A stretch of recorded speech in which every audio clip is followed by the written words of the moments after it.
Ladies and gentlemen, welcome to The Scoop. I'm your host, Frank Chaparro, editor-at-large at The Block. And joining us today, Bill Barhydt, founder and CEO of crypto investment and wealth management platform, Abra. Now, before we dive in, I want to take a moment to thank our sponsors. Get ready for Season 3 of the Tron Grand Hackathon 2022 with a total of $1.2 million in prizes across Web3, DeFi, GameFi, NFTs, and the newly added Academy and Ecosystem tracks. The wait is over. Tron Grand Hackathon presented by TronDAO. To learn more, visit trondao.org. This episode is also brought to you by Ledn. From Bitcoin and USDC savings accounts to Bitcoin-backed loans, Ledn's financial services enable you to benefit from your holdings today without selling your Bitcoin. Learn more about Ledn at ledn.io. Ledn, where your digital assets come to life. All opinions expressed by hosts and podcast guests are solely their own opinions and not necessarily those of the blocks. Podcast guests may have taken positions in the assets or other matters discussed in this podcast. This podcast is for informational purposes only and should not be relied upon as a basis for investment decisions. For full terms, visit theblockcrypto.com/terms-service.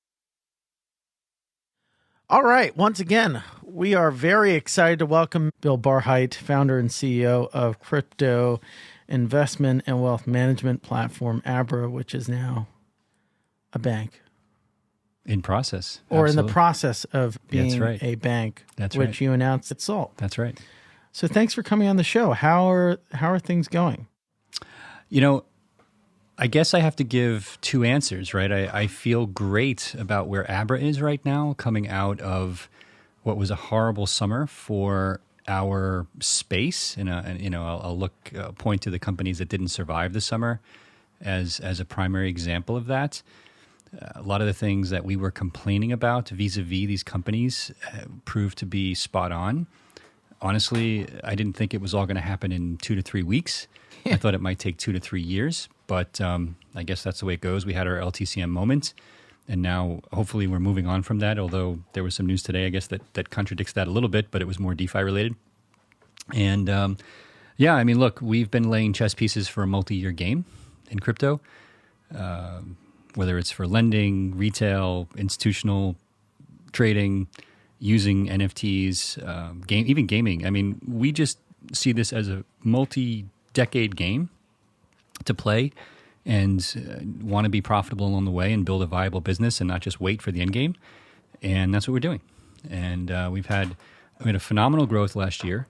The fact that we're going to come in close to that this year, or maybe even beat it a little bit, is, I think, a testament to the quality of the team we've built. And so, in that regard, I'm really excited. I guess part two of the kind of competitive landscape is the macros are shit. It's not looking good. And it's not looking good. And, I think the Fed is in a quandary because the economy really is going to shit.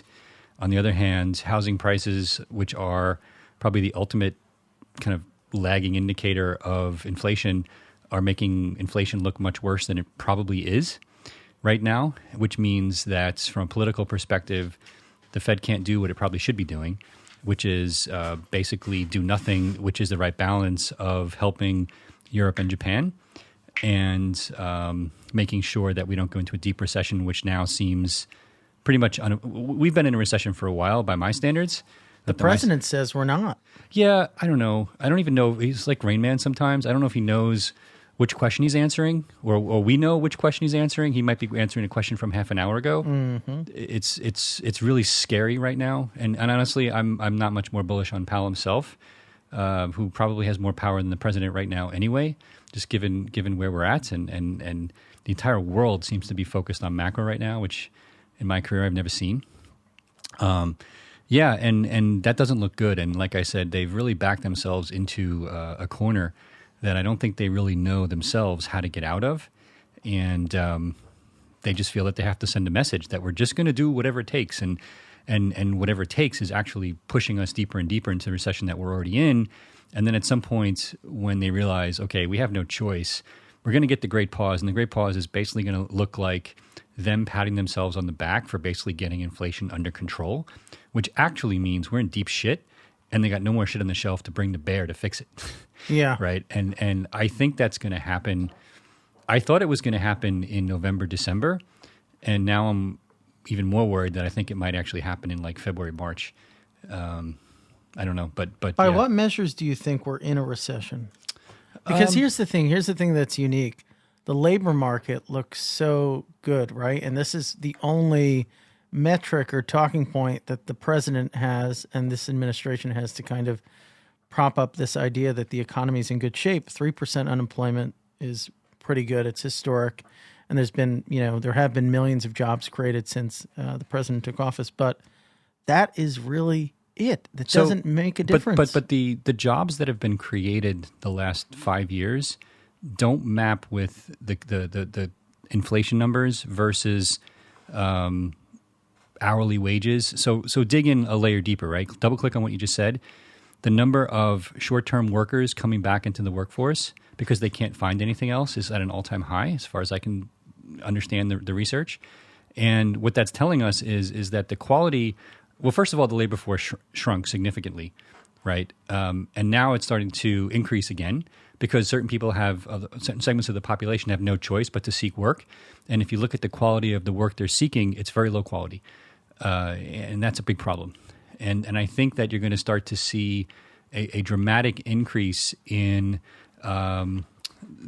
companies taking higher quality jobs listings off public listings and then see a trend reversal. But the numbers are going to be skewed by this short-term worker phenomenon, which is increasing both the numerator and the denominator at the same time. So what metrics do you look at or see that indicate that we are already in a recession despite the hard efforts of one Jerome Powell? Yeah, I mean, look, by every measure, the broader economy is shrinking. Supply chains are pointing to inventories exploding, right? Which was a combination of fear of Asian and other disruptions coming out of COVID. But, when I look at ISM and other things, the slowdown, we've basically hit a brick wall by most traditional standards of economic measures, whether it's ISM, whether it's supply chains, whether it's inventories. All kinds of commodity prices are tanking. Pretty much the only thing that's not right now is house rentals. And that's always a trailing indicator by and large. And once that catches up, they're going to regret this approach, in my opinion. But it won't matter because they'll already be patting themselves on the back and diluting us with more delusional other things that have no basis in reality. So you can tell I'm pretty bearish on their ability to kind of quote unquote manage the house of cards effectively. But what that tells me is that once the great pause comes, they're going to have no choice but to pump massive amounts of liquidity back into the system again, because we're literally in the midst of one of the biggest credit tightening episodes that our economy has ever seen. Certainly the biggest in the time I've been on this earth, and it's untenable at this rate. But just when we were about to start the tightening, we got hit with one of the most unprecedented economic, health-related catastrophes in several generations. And sure.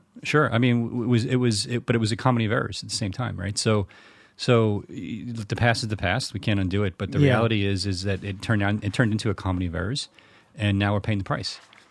You have to pay the price at some point. It's interesting, the degree to which some of these problems still linger and hang over the economy, the supply chain being another. It's almost like when you're caught up with that addiction of liquidity and you think that you're going to finally stop and sort of move forward, another challenge comes your way. And the only solution we can think of is more easing to some degree, with Russia being an example.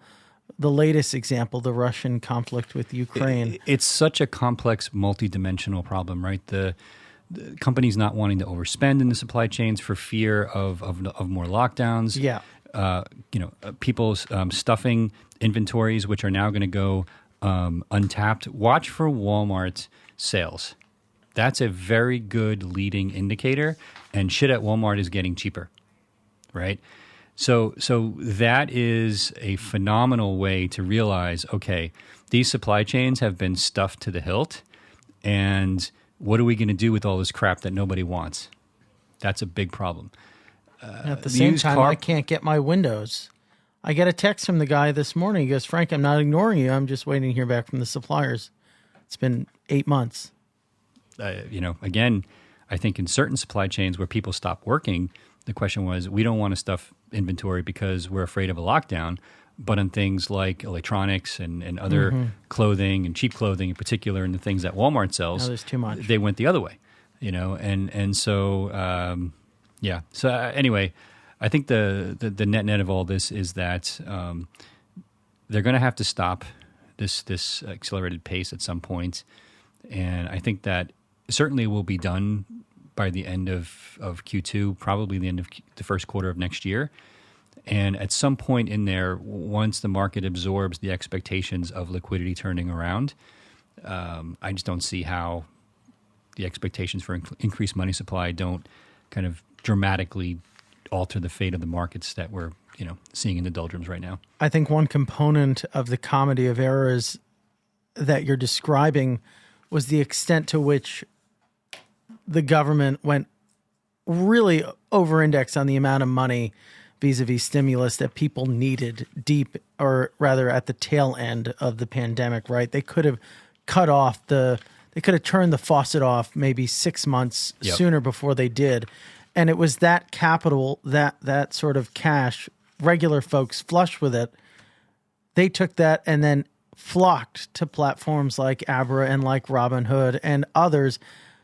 Do we see a reversal of that? Do we now see, especially after everything that's happened in crypto with Three Arrows and Terra Luna, how do you keep people sticky on the platform when you had a meltdown effectively in crypto, and then more broadly, they're not getting the stimulus checks anymore. Yeah. They're not getting there's no tailwind of liquidity there. So a couple of things. One, you didn't ask this, but let me start off by saying I think a significant percentage of the commodity and asset inflation that we saw, I'm not talking about stocks and crypto yet, but a large amount of that inflation was actually caused by supply chain disruptions, not by the Fed pumping money into the system. Okay, I think that was a big misnomer or a big misunderstanding in the public that because Trump and then Biden were continually encouraging this increase in the money supply, that it was leading directly to price inflation. It does over time, but not at the rate it was happening. That was really driven by supply chain to a large extent, and most people don't understand supply chains, so it's much easier to blame the money supply. Okay, so that's one. Yes, if you're going to basically give checks to people who aren't working or working from home, who aren't going out and aren't spending as much money and therefore don't need it in the first place, a lot of extra cash, right? It stands to reason that they're going to be looking for work from home entertainment options. And for many of them, Robinhood was the preferred, work from home entertainment option. They could, work on one screen and day trade on another screen, and it was clearly happening, Our business, honestly, is mostly large depositors. So we're not really competing with that Robinhood crowd at this point for that type of speculation. You could do it with Abra, but if you look at where most of the dollars come from, it's actually a combination of our private banking business and our what I call private banking, which is basically high net worth sales and institutional sales, family offices, trusts. Someone with it's $1 million coming in at once. It's not 1,000. Where we get the smaller deposits tends to be more developing markets, and that's a really interesting part of our business that we don't get to talk too much about because we have customers in dozens of countries, and in the U.S. the deposit size are very, very large just because given the nature of who our sales team focuses on. But if you go to Philippines, India, Bangladesh, Indonesia, Thailand, we get the $5 deposits. Yeah, and some of them maybe internationally you're more competing with whatever the international equivalents of Robinhood would be, but stateside it's more like maybe Coinbase and One River, that sort of. Yeah, and that's obvious, and it's actually those are the services that are the biggest source of deposits, not cash. I would say we're not really focused on the crypto uninitiated yet because it's much easier to market on why you should move crypto from where you're storing it, given that millions of people already have it. And that's true in the U.S. I would say Europe, Canada, larger countries with larger GDPs. We've been very successful in helping people make that transition to trust, more of a crypto banking centric model. And certainly the ones who chose us have been very grateful the past few months. And I think I definitely saw a slowdown in that trend, and it's definitely coming back now. So what do inflows versus outflows look like for you guys right now? Yeah, so I'll give you the kind of vector on a month, kind of quarter by quarter basis. Through Q1, it was phenomenal. I mean, we were on a very phenomenal, exactly. I don't know if I've ever used that word in a podcast before. It was a big uptrend. It was a big quarter. Exactly. When 3 Arrows happened, we definitely hit a brick wall in terms of new deposits. We were very vocal about the fact that we were not suffering from the so-called contagion at all, and our risk management processes worked fine. And we were taking an even more conservative than normal tact on reserves, and we definitely had withdrawals, not nearly as much as what our competitors were experiencing, and it was pretty quick, and then it stopped equally quick, and then I would say it was just really slow in June, July, and since then we've been seeing more deposits than withdrawals, and it's definitely an uptick. And particularly in U.S., Europe, Canada, it's been a pretty good few weeks now. And then this past week with the bank announcement has been very interesting because obviously a lot of our clients are really excited about this concept. So why? What does it change for them? There's a lot of credibility in that. So look, we kind of created an ethos for ourselves in how we wanted to look at this, right? And that included 4 things. Let's see if I can remember all 4. So it was transparency, oversight, right, security, and agency. Now, of the 4, the first 3 make total sense if you're running a bank. The last one, let's dig in like one level, because we fundamentally believe in this mantra of not your keys, not your crypto, which, the irony of that in running a bank is not lost on me. But the point is that we are 100% committed to saying, okay, if it's your stuff and you want to move it to a Trezor ledger on Sunday at 2 a.m., please do it, right? Now, the reality is if we have 1 billion users, 995 million of them are not going to understand what I just said. But it's still there. We still believe in it. And, if my money's not in Abra, it's in a hardware wallet. My crypto, I mean, And that's what we mean by agency as it relates specifically to crypto. Your assets are your assets. And, the others you can double click, but they're more obvious, right? Obviously, if you're a crypto bank and you're regulated as such, you're going to have significant oversight from myriad regulators. And our clients like that, right? Many of them are asking, why didn't the other companies that died have that level of oversight, right? And so, I think we know why in hindsight, but it wasn't as obvious to everyone else as it was to us because we were completely focused on it. You get what you focus on, right? So if you're not focused on risk management, you're going to get a lack of risk management, right? Our clients were coming to us, most of them, because of the way we were sourcing clients and saying, okay, how are you doing this? How are you protecting funds? Talk to me about concentration risk, right?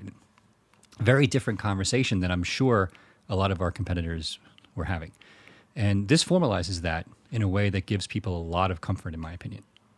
And not just in the U.S., right? So we're also forming an international banking subsidiary for non-U.S. persons as well. And it basically offers the same services, probably some more services that are harder to offer in the U.S. That we're looking at. But so what can you now offer, like in terms of actual products with this sort of banking charter that you couldn't before? Well, there's no ambiguity around paying interest, right? So today we partner with Prime Trust. So your Abra Earn account is a account with Prime Trust. Abra Boost, which is going to be our new offering for paying interest going forward, will eventually become part of the bank. And during that migration, it will be for accredited users, and then the goal is to make it available to retail once the bank fully launches. Because our take all along has been there's only 2 ways to pay interest in the United States, a bank and a securities offering. And we could never understand why the other companies in the space weren't more vocal about that. and didn't just accept it as fact. That has nothing to do with crypto. Yeah. Right? Then it really has nothing to do with crypto at all. It's just the way things are. And you may not like the rules, but those are the rules, and they've been the rules for dozens of years. As I said, nothing to do with crypto. I don't even understand how something like that went unnoticed in a firm. The idea that we can just take deposits and then give a yield, and that is okay because they're cryptocurrencies. Yeah, I think. Look, in hindsight, but it's not even hindsight. I think regulators and enforcement people at regulators also have to pick and choose their own battles. And there's more projects than there are enforcement people to police them all. And sometimes they just have to wait until something's big enough because they can't justify the time. I don't know. I'm making this up based upon my years of experience, but I think that's right. Not the IRS. They're getting big. They're going to hire. What is it a meme? I don't want to spread I saw a meme information. I saw a meme of the First Order gathering on the Death Star with like 100,000 stormtroopers. That was it. And that was the IRS meme. It was apparently 85,000 87,000 was the actual armed. number. The armed part. I don't know that's if that fucking scary shit. That is scary. I mean, and the reality is that if you think about the average size of the tax return, the return on investment of going after the average person is a round-off error. And, I'm sorry, but you simply have to focus on, offshore entity. It doesn't, anyway, this is a big tangent, but the approach just makes no sense. Makes no sense. Anyway, we digress. Get ready for Season 3 of the Tron Grand Hackathon 2022. There are a total of $1.2 million in prizes up for grabs in Web3, DeFi, GameFi, NFTs, and the newly added Academy and Ecosystem tracks. So what are you waiting for? Join Tron for an opportunity to showcase your work, win funding for your project, and network with other builders in the community. Tron Grand Hackathon, presented by TronDAO. To learn more, visit trondao.org. I also want to give a shout out to Ledn. Ledn, Bitcoin-backed loans and savings by Bitcoiners for Bitcoiners. As we've seen, not all digital asset lenders are created equal. Ledn prioritizes safeguarding clients' assets with its robust risk management approach. That is why Ledn doesn't actively trade or invest in DeFi yield generation strategies with its clients' assets, and only supports Bitcoin and USDC, two of the highest quality and most liquid assets in the industry. Ledn is also dedicated to transparency, which is why they are the first digital asset lending company to complete a proof of reserves attestation. Learn more about Ledn at ledn.io. Ledn, where your digital assets come to life. I feel like there's a lot of questions, concerns. We were even talking about it this morning during one of our editorial calls, exploring the extent to which Ethereum's transition to proof of stake makes it resemble more like a security at one side, but also a firm like Coinbase or others passing off that yield from staked ETH could make them in some ways function in an uncompliant manner. Yeah, I think that's a tough case to make. This is something that I think is very easy for my maxi friends to latch onto because, nobody's really double clicking on what that means technically and legally. Yeah. But the reality is that if a smart contract basically creates something and applies that something to a wallet address with no off switch, calling that a security offering is not a good argument. Okay. Yeah. I have yet to ever meet a lawyer who's in any way initiated in crypto who would have questioned me on that.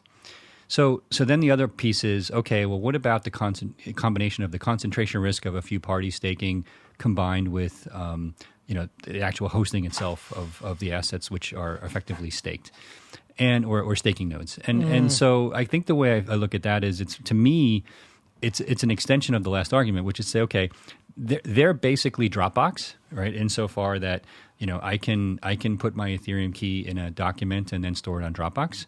Dropbox doesn't know that it's hosting that. Is Dropbox a money transmitter when they're doing that? By today's standards, I would say probably not. And then the question becomes, is the fact that Coinbase actually knows that they're storing the ETH make them a money transmitter by today's definition? The answer is yes, it does. But the smart contract is still automatically making those payouts into the staked Ethereum, right? There's nothing that Coinbase is doing to affect that. Nothing. They're running a big hard disk. And so it's a ridiculous argument, and so there's so many more interesting things around using crypto for fundraising that make infinitely more sense for regulators to spend time on and our money on. For that matter.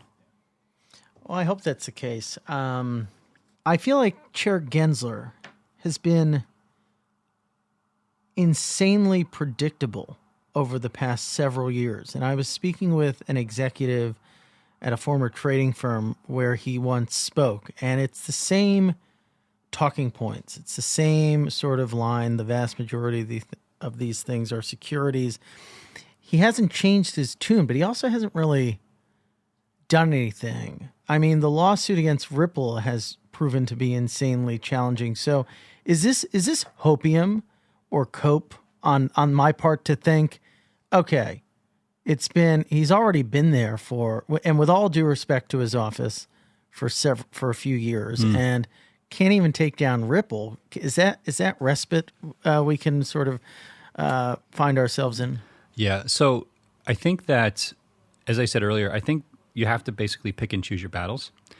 And most of these projects that may have been securities at one point, even if they still are, a lot of them are worthless.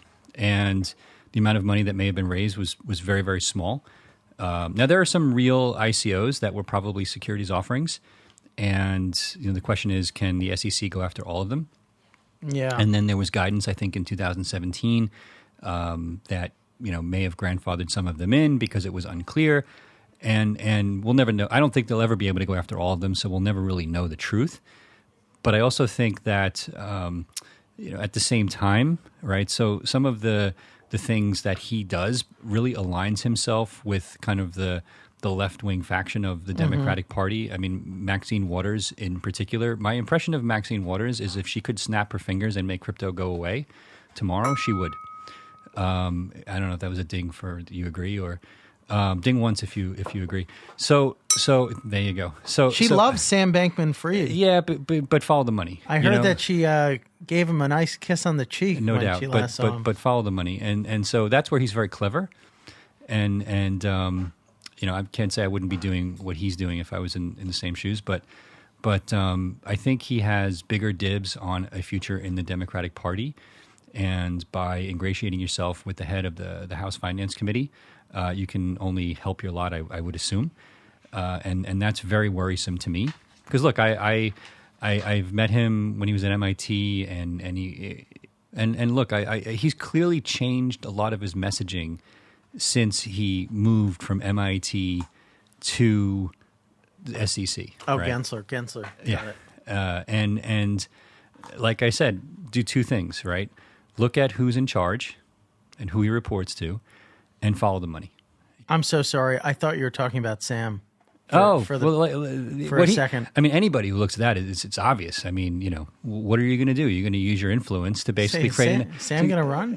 No. But he's going to use his influence to create outcomes that make more sense for what he wants. And that's what anybody in that situation probably should do.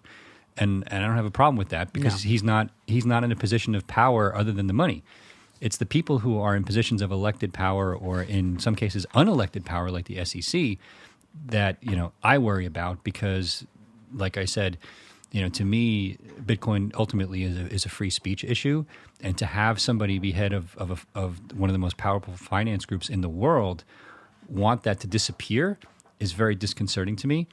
And like I said, she is his number one attack dog to basically make that happen, and he is going to take advantage of that, in my opinion, on an ongoing basis. As long as it helps him politically, and I see no end for that. Other than okay, so you think that he's going to be a bit more aggressive? I don't. Well, okay, that's a different question. That's a different. So the question is, okay, he has to pick and choose his battles. He's asked for more money for enforcement, but he's not going to get 87,000 IRS agents or enforcement agents in his SEC enforcement division, and so he's still going to have to pick and choose his battles. And so, Ripple, as case in point, the big mistake there was, in my opinion, they waited too long, right? So if you're a sane judge looks at this and go, okay, your point is they've been basically doing illegal securities offerings for however many years, okay? What changed in year 6 other than the fact that they had raised 6x the money, right? This was a lot of money in years 1, 2, 3, 4, and 5. Why did you wait all these years to do this? That makes absolutely no sense. Okay, like I said, I can understand the smaller ICOs, especially if they were pre-guidance, but you gave guidance and they kept doing it. So I'm not saying it was a securities offering. I really don't know all the details, but I do know you let it go on, which, to a certain degree, as one of the largest fundraising models in all of crypto history, implies to me that you were okay with it. You certainly didn't issue public warnings to investors saying you really shouldn't be investing in this because it's a security offering without all the disclosures. Where was that warning to the investors you're trying to protect? Yeah, fair enough. They make fun of me. People who listen to the show, they say I talk too slow. You know what I do? And it's interesting. I have this with all people that I talk to one-on-one, and then people I listen to on the trails because I hike and run, and I listen to you guys as well as like Pomp and others. And you're on 1.5 speed. So, and not because you talk slow, but that's just what I do. I'm a New Yorker, I can go as fast as I want. Yeah. But so when I get here, I'm like, why is Foxy talking so slow? And I've had this discussion with a bunch of your peers as well, and you just assume that everyone talks much faster. You're not used to the normal cadence. I know Shimon a little bit. I listen to All In as well, and same thing with them on 1.5, and then I happened to see Jason at another conference. It's like, Jason, come on, say it. I know you're a New Yorker, you're Brooklyn, get it out. He is from New York, yeah. He went to Fordham just like me. Really? You went to Fordham? Yeah. That's very cool. My mom would love that. She grew up in the Bronx. You sound like you could have went to Fordham. I lost a lot of the accent when I moved to Europe. I don't think so. It comes back when I talk faster. Got it. I've also been here for 2 weeks. So when I'm in California, when I'm in Europe with non-native English-speaking friends, it flattens out a little bit, and then the drunker I get and the more of a wise ass I feel like, the George Carlin it does, or like out. Alan Alda to a degree. There's a reporter, Katie Greinfeld, who's at Bloomberg. I saw her the other day, and I was like, you have probably the thickest New Jersey accent on television that I see, and she was quite offended. And then later in the conversation, I think she was talking about a dog, and I was like, there you go. There you go. It's so good. I used to have, as well, much thicker New Jersey accent with all words ending in ALL. All, mall, ball, call. Water I still struggle with. And that's even when I was living in Europe, talking slowly, multiple language. Anyway, I don't know why. That's one word. I can hear it. I can water. Water. I have water. Yeah. Water. How do you say it? Well, I say water, but I have to say, like, if I can, like, the water. I can do that. Wow. But I try not to. That's next level. Yeah, that's next level. And have you been to Arthur Avenue? I have. We had family in the Bronx until I think I was like 12. Okay. I don't remember the exact year, and then they kind of slowly dispersed. Where in the Bronx? So I was Hackchester. So DeKalb Avenue area. Sure. I think I was born in Montefiore Hospital, as I recall, before we moved to Fort Lee. And that area just got worse and worse. I hate to say it, as I remember, vaguely. It's 40 years ago, so I don't remember all details, but I just remember that I was pretty happy when we weren't going anymore, to be honest. So that's funny. Yeah. Now the South Bronx, they're trying to redevelop it, calling it Soboro. They built all these luxury condos against the water, but that's what they're calling it. So we talked at the beginning of the conversation about macro quite a bit. crypto seemingly fell the hardest of any asset and the quickest.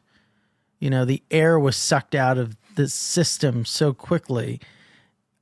Is it overly optimistic to think that all of these issues that we've sort of opined on have been priced in crypto, and we maybe got there first, right? Because typically, right, this is at the end of the risk spectrum, and as things get bad, you sell off your riskiest assets to the extent that you can. Sure. You've talked about leading indicators. Have we, everyone who would sell, who sees trouble on the horizon, maybe have already sold their crypto. Well, we all want to find patterns in everything, especially if they make our case. So I'll say take what I'm saying with a grain of salt, but I guess the first question that I would ask in that regard is what's different this time? Because we've seen this 4 times before, right? So we've seen the kind of crypto halvening cycles play out with extreme run-ups and extreme rundowns, and this is no different. As a matter of fact, this isn't as big of a sell-off as the earlier ones, that earlier cycles we've seen. We've seen bigger ones. I guess the biggest difference this time is the macroeconomic cycle, where liquidity is being sucked out of the system at a rate we haven't seen in our lifetimes. That transcends crypto, of course. So it would make sense in that regard that crypto wouldn't be going up. But given where we are in the cycle, does it still make sense, regardless of macros, that crypto is going down? You could probably make the case that it does. I mean, macro is so powerful. Like the merge gave us 3 trading sessions of green candles, and then completely 100%. Completely bad. 100%. So I agree with that. And so, look, the things that there's 2 things that I think are really incredible about what happens with the merge, right? So the analogy I use is it's like going shopping now with dollar bills, handing $10 in paper bills to the cashier, and she burns 2 of them. Takes out a match and literally burns 2 of them. That's what's happening with Ethereum now. That combined with the fact that you're basically no longer inflating via mining, it just creates a tremendous network value combined with the network effects, which by and large have not stopped. If you look at the usage of stablecoins, the usage of DeFi, the usage of NFTs, it's all growing by and large. It has bumps in the road, but when you combine the deflationary nature of the token being used as gas with the network effects, it's now a productive asset. Yeah, exactly. And I think that bodes well for the future of both Ethereum and Bitcoin, because it just keeps generating blocks. It's proven resilient over 10 years. It's looking more and more like the atomic structure of gold, insofar that making a change requires an act of God, which is probably what you want in super hard sound money.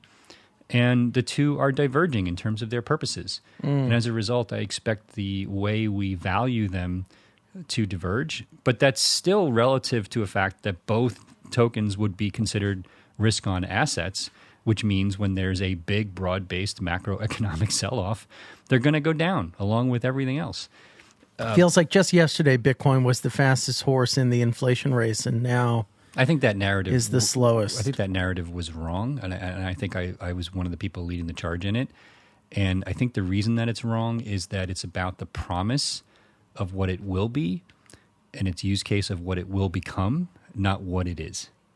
And I think we got ahead of ourselves, and I got ahead of myself in that explanation. And there's a big difference between investing in the promise of what something's going to be and investing in what something is.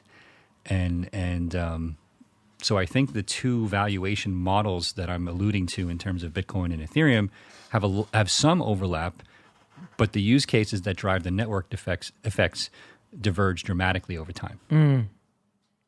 I think that's fair to say. And to a degree, it was the fastest horse. It's just the race went on and on and on. Yeah, and go back to May of last year, China mining ban. I think Bitcoin was on a path it's pure speculation, obviously, because I have no crystal ball, but on a path to 100,000, maybe 85, 90, and probably would have peaked there if it wasn't for the China mining ban, which basically took the network effects that were happening and put the brakes on. Mm-hmm. And we didn't replace it with anything in the meantime. And then, of course, the macro headwinds started. So I think what's interesting is that we haven't fallen as far as we did in the last cycle. But if we had continued the run-up and got to exactly where we are now, we would have basically had the same fallback in prices as we did the last cycle. The same. Just that Bitcoin didn't reach as high of a point as it would have otherwise, which is something that doesn't really get any coverage because it never happened. And so, but I think that's why it didn't happen. And so the reason I'm saying that is I think related to your question, I think by and large, this is priced in now. And yeah, Bitcoin could go to 14. It could go to 1. I'd buy it all at 1. But I don't think we're going to see $10,000 Bitcoin. It could be totally wrong.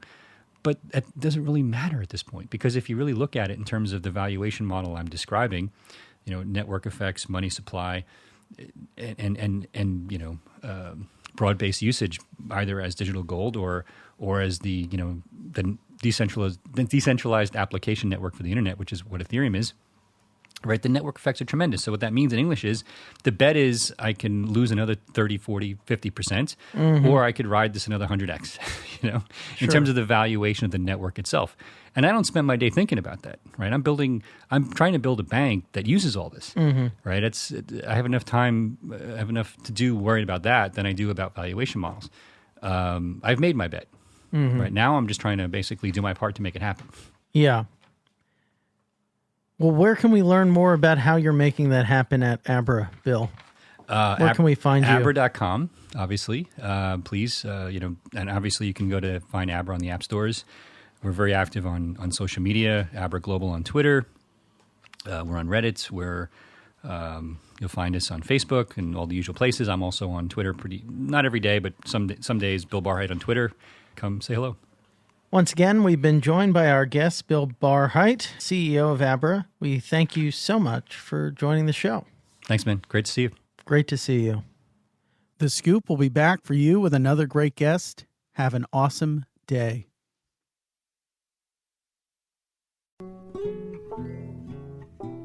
Looking for more great insights from The Block? Check out The Block Research, the premier platform for research content on crypto markets and the digital asset industry. The Block Research membership includes cutting-edge reports, webinars, company maps, and more, available via our dedicated research portal. Visit theblockresearch.com to find out how to join today, or contact a member of our sales team at sales@theblockcrypto.com and let them know that Frank sent you.